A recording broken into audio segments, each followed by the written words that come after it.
I was born October the 6th, 1951, in Twillingate, Newfoundland. Carried to my home on Little Bay Islands on a schooner that was in Twillingate picking up freight. It was called the Dauntless.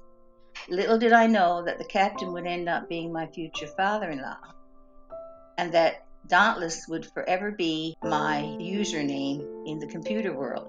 Back then, being a nurse, teacher, or secretary were about the only choices for young girls. But I enjoyed playing nurse and always thought it was glamorous. I graduated in 1972. It wasn't quite glamorous for sure, but I loved my work and I cared about and for my patients.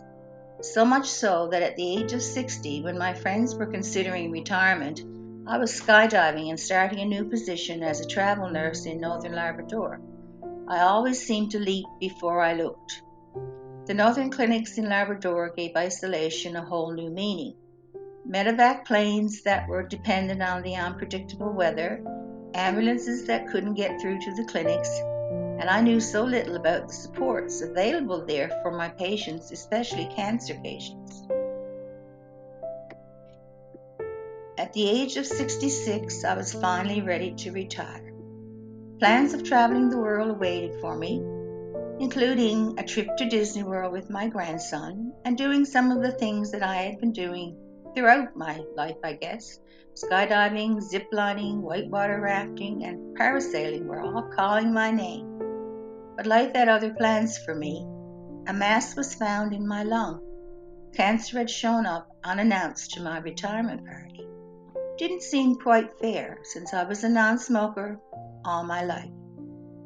But I didn't let it slow me down. I kept on living the way I always had.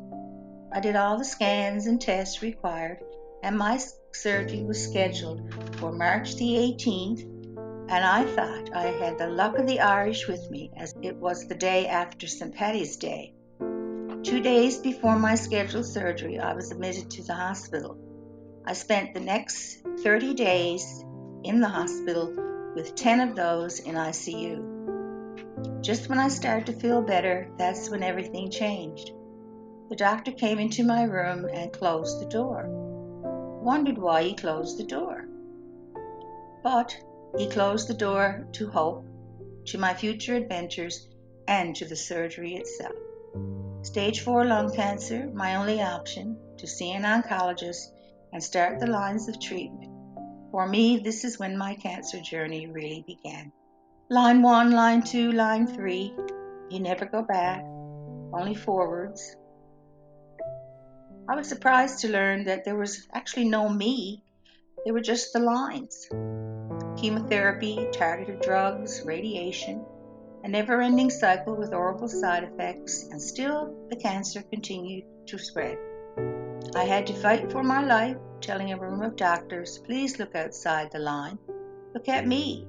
After a lot of tears and pleading, my oncologist agreed to go back to a treatment that worked for me in the past. I went backwards in treatment protocols, but forward with living. My travel plans and adventures with my grandson have not completely gone. They have just changed. I get to watch from the sidelines now, watch him play, slide, and grow. I still get to be his nana. That door has come slightly ajar for me from time to time, but it is never fully opened. After being diagnosed with cancer, I asked myself, who do I call? Where do I go for support? What information is available? I thought back to those hard times working as a northern travel nurse and how difficult it was for people with cancer in Newfoundland and Labrador that lived at around the bays or in those small communities. Through the Canadian Cancer Society, I was able to find support that I wish I knew about back then, support that my patients needed.